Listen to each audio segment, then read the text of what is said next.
सलाइया चोर में चली सासू देव घर में बानी बीड़ी सलाइया चोर में चली सासू देव घर में बानी बीड़ी सलाइया चोर में।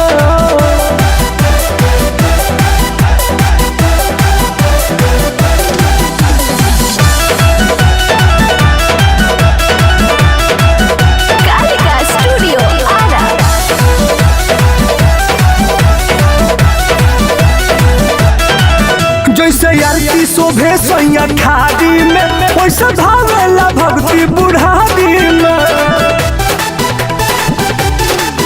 जैसे आरती शोभे सैया खादी में वैसे भावेला भक्ति बुढ़ादी में। बोलबम के घटना या माजी के धइले बा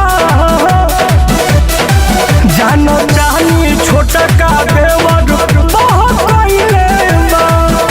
बतावन राजा समुझावन मुश्किल बाए उमर में बानी बीड़ी सलाइया चोर में चली सासू देव घर में बानी बीड़ी सलाइया चोर में चली सासू देव घर में बानी बीड़ी सलाइया चोर में।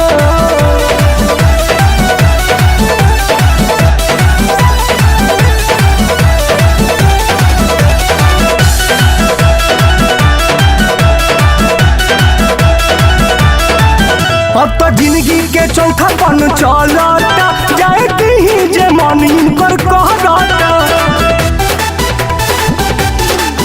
हाँ जिंदगी के चौथा पन चलता जाए कहीं जे मन इनकर कहता।